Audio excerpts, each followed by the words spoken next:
Hello guys, this is my first video on YouTube और आज हम सेकेंड ईयर की फार्मेकोलॉजी का फर्स्ट चैप्टर कवर करने जा रहे हैं, किडनी। चलो तो शुरू करते हैं। तो सबसे पहले हम समझेंगे कि डायूरेटिक्स क्या होता है। डायूरेटिक्स वो होते हैं जो सोडियम और वाटर का लॉस कराते हैं यूरिन में, उनको हम क्या बोलते हैं, डायूरेटिक्स। उसके बाद इसमें बहुत सारी ड्रग्स हैं जो हमें पढ़नी है, अलग अलग सेगमेंट्स ऑफ रीनल ट्यूब्यूल पे। तो सबसे पहले हम पढ़ेंगे ऑस्मोटिक डायूरेटिक। ऑस्मोटिक डायूरेटिक, तो इसमें कौन सी ड्रग आती है, मैनिटॉल। अब हम इसको देते हैं इंट्रावीनसली, इंट्रावीनसली देते हैं और इसकी अमाउंट कितनी रखते हैं हम, 20%। अब ऑस्मोटिक डायूरेटिक्स के फीचर्स क्या होने चाहिए, ये फ्रीली फिल्टर्ड होना चाहिए और शुड नॉट बी रीएब्जॉर्ब, दोबारा रीएब्जॉर्ब नहीं होना चाहिए अपने ट्यूब्यूल से।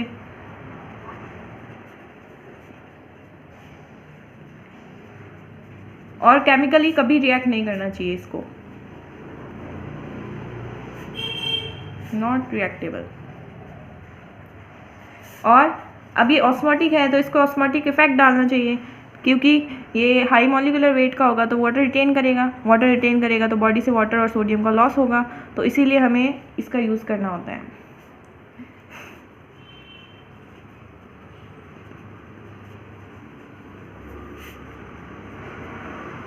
अब इसके यूजेस क्या है, यूजेस किस चीज़ में आएंगे, जहाँ पे प्रेशर बढ़ा हुआ होगा, वाटर का रिटेंशन हुआ होगा। सबसे पहले ग्लूकोमा, कौन से ग्लूकोमा, एक्यूट कंजेस्टिव ग्लूकोमा में ये ड्रग ऑफ चॉइस है, ड्रग ऑफ चॉइस। उसके बाद सेरिब्रल एडिमा,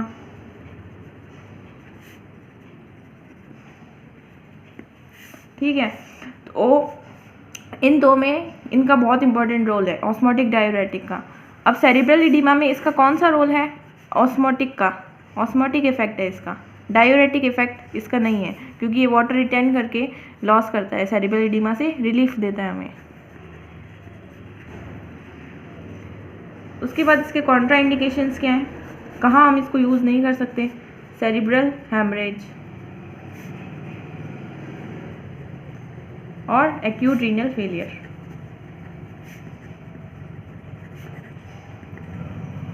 ठीक है। अब मैनिटॉल को अगर अपन ने ओरली दिया, मैंने बताया था आईवी देना होता है, अगर ओरली दिया तो क्या हो जाएगा, ऑस्मोटिक डायरिया, तो इसको कभी भी ओरली नहीं देना होता, ठीक है। उसके बाद हम पढ़ेंगे दूसरा टॉपिक, इसका दूसरा पार्ट जो लूप पे एक्ट करता है, हैंडले ऑफ लूप होता है ना, उस पे एक्ट करता है। ये लूप डायूरेटिक्स जो असेंडिंग लिम्ब का थिक सेगमेंट होता है उस पे एक्ट करता है, थिक सेगमेंट, ठीक है। इसका एग्जाम्पल हो गया furosemide, most important. Other drugs भी हैं जैसे टॉर्सिमाइड, ब्यूमेटेनाइड, बट हमें कौन सी पढ़नी है, फ्यूरोसिमाइड। इसको क्या बोलते हैं, high ceiling diuretic, high ceiling diuretic. अब ये हम लूप डायूरेटिक्स को स्ट्रॉन्गेस्ट डायूरेटिक बोलते हैं, फ्यूरोसिमाइड, और इसकी हाईएस्ट एफिकेसी है। अब ये कभी भी मेटाबॉलिक एसिडोसिस नहीं करता।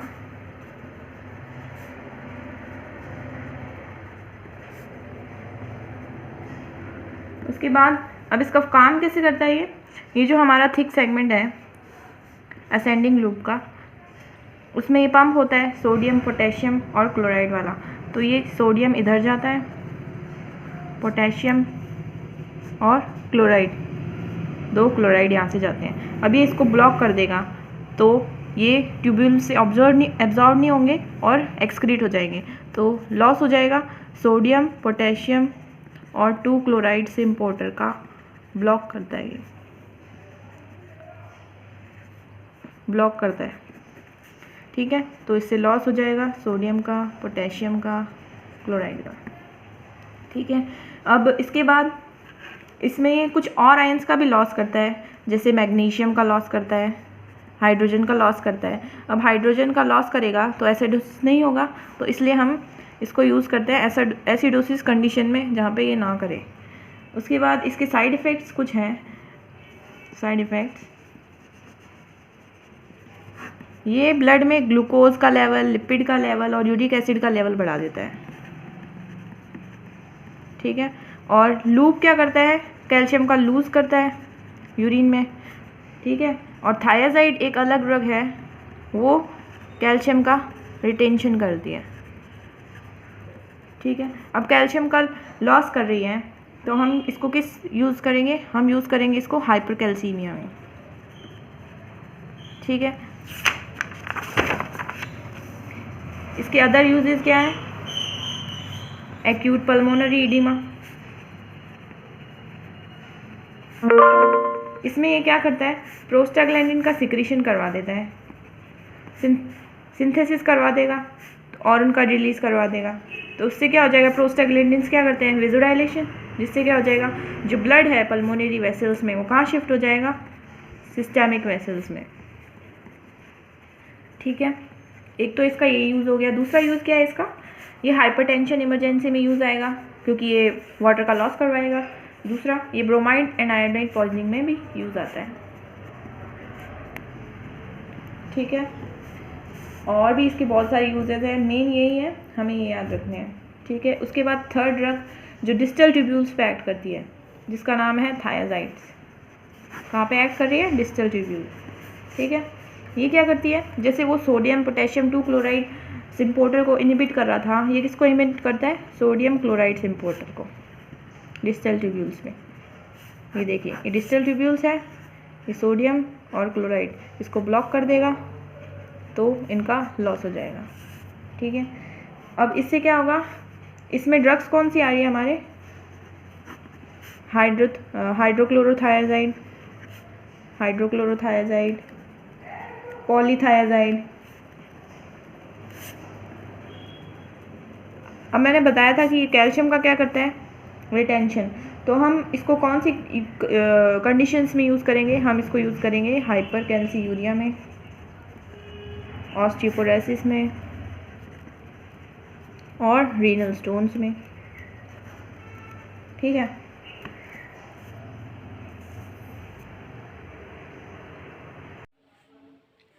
अब एक क्वेश्चन आता है कि थायाजाइड को डायबिटीज़ इंसिपिडस में क्यों देते हैं, ठीक है। अब हमें पता है एडीएच वाटर का रिटेंशन कराता है, अगर ये नहीं होगा तो वाटर का क्या हो जाएगा, लॉस। अब दो टाइप की डायबिटीज़ होती है, ठीक है। एक होती है सेंट्रल डायबिटीज़ इंसिपिडस और दूसरी होती है नेफ्रोजेनिक। सेंट्रल में तो क्या होता है, एडीएच का लॉस हो जाता है, तो बॉडी में एडीएच की कमी हो गई, तो इसके लिए ड्रग ऑफ चॉइस है डेस्मोप्रेसिन। उसके बाद नेफ्रोजेनिक में हमारी जो रीनल ट्यूब्यूल होती है या फिर रीनल ग्लोमेरुलाई, उसमें कोई डिफेक्ट हो जाता है जिसके कारण एडीएच का सिंथेसिस नहीं होता, तो रीनल कॉज हुआ, तो इसके लिए ड्रग ऑफ चॉइस है थायाजाइड, ठीक है। अभी काम कैसे करती है, नॉर्मली जब हमारी बॉडी में प्लाज्मा की ऑस्मोलैरिटी बढ़ जाती है तो क्या होता है, एडीएच रिलीज होगा।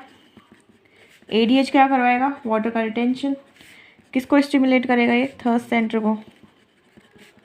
थर्स्ट सेंटर अगर स्टिमुलेट होगा तो क्या हो जाएगा, पॉलीयूरिया जो हो रहा था up to 50 litre to 100 litre तक होता है, क्यों होगा, ये थर्स्ट सेंटर को स्टिमुलेट किया तो पॉलीयूरिया क्यों होगा, क्योंकि हम ज़्यादा पानी पिएंगे due to polydipsia, thirst centre stimulate होने से।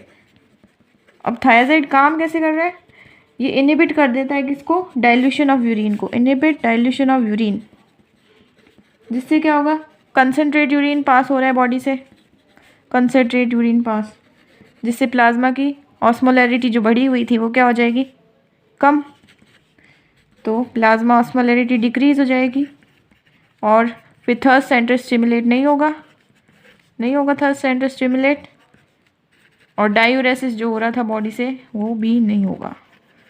तो डायबिटीज़ इंसिपिडस में हम इसको यूज़ करते हैं थायराइड को। उसके बाद फोर्थ ग्रुप ऑफ ड्रग है जो कि एक्ट करती है कलेक्टिंग डक्ट पे, उसको हम बोलते हैं पोटेशियम स्पेयरिंग डायूरेटिक। ये कहाँ करती है काम, कलेक्टिंग डक्ट पे, ठीक है। अब पोटेशियम स्पेयरिंग है तो पोटेशियम का लॉस होने से रोकेगी, ठीक है। तो उसके लिए ये काम कैसे कर रही है, ये हमारा कलेक्टिंग डक्ट है, ये ट्यूबुलर सेल्स है। इसमें क्या होता है, सोडियम अंदर जाता है ट्यूब्यूल्स के, पोटेशियम का लॉस होता है और हाइड्रोजन का भी लॉस होता है, ठीक है। अब ये इनको तीनों को ब्लॉक कर देगा तो क्या होगा, सोडियम का तो क्या होगा, डिक्रीज़, क्योंकि ये लॉस हो जाएगा। पोटेशियम और हाइड्रोजन ये अमाउंट में बढ़ जाएंगे, हाइड्रोजन बढ़ जाएगा तो क्या हो जाएगा, एसिडोसिस। और पोटेशियम बच गया तो ये क्या है, पोटेशियम स्पेयरिंग डायूरेटिक्स, ठीक है। कलेक्टिंग डक्ट पे एक्ट कर रहे हैं और इनको हम देते हैं ओरली, ठीक है। अब इसके बाद ये इनकी ड्रग्स कौन सी है, एग्जाम्पल हम याद करते हैं, स्पाइरोनोलैक्टोन एंड एप्लेरेनॉन, ठीक है। अब ये सीधा ट्यूबुलर सेल्स में जाके एक्ट करते हैं, इनको ल्यूमेन में एंटर होने की ज़रूरत नहीं होती, ठीक है। तो ये क्या हो गए, epithelial sodium blocker, epithelial sodium blocker, ठीक है। कौन सी ड्रग्स हैं, अमीलोराइड एंड ट्रायमटेरिन, ठीक है। तो इसकी एक ट्रिक होती है पेस्ट, ठीक है। इससे हम ASTE ये वाले तो इधर यूज़ आ जाएंगे, ठीक है। तो हमें मेन किस पे फोकस करना है, स्पाइरोनोलैक्टोन पे, ठीक है। अब ये एल्डोस्टेरॉन एंटागोनिस्ट है तो किस में यूज़ आएंगे, use in cons disease. Cons disease में आपको पता है कि एल्डोस्टेरॉन क्या हो जाता है, बढ़ जाता है, तो हम इसमें इसको यूज़ कर सकते हैं। तो कॉन्स डिजीज़ में क्या है, ड्रग ऑफ चॉइस स्पाइरोनोलैक्टोन। और किस में यूज़ करते हैं हम इसको, सिरोसिस में, जो सिरोसिस से इडीमा हो जाता है ना, उसमें हम इसको यूज़ करते हैं। और CHF congestive heart failure, congestive cardiac failure और लेफ्ट वेंट्रिकुलर हाइपोट्रोफी को डिक्रीज़ करता है ये,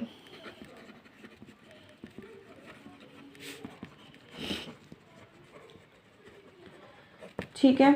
तो इसका एक साइड इफ़ेक्ट है स्पाइरोनोलैक्टोन का कि ये गायनेकोमेस्टिया कर देता है, ठीक है। अदर साइड इफ़ेक्ट भी हैं, nausea, vomitings, diarrhoea, peptic ulcer etcetera. Main हमें ये याद करना है कि गायनेकोमेस्टिया करती है, ठीक है। उसके बाद एक ड्रग होती है जो प्रॉक्सिमल कॉन्वोल्यूटेड ट्यूब्यूल्स पे एक्ट करती है, कौन सी, एसीटोजोलामाइड, एसीटोजोलामाइड। ये कैसे काम कर रही है, एक एंजाइम होती है कार्बोनिक एनहाइड्रेस, उसको इनहिबिट कर देती है, ठीक है। तो इस तरह ये इम्पॉर्टेंट ड्रग्स कवर कर लिए हमने किडनी चैप्टर में, आप ये नोट्स देख सकते हैं।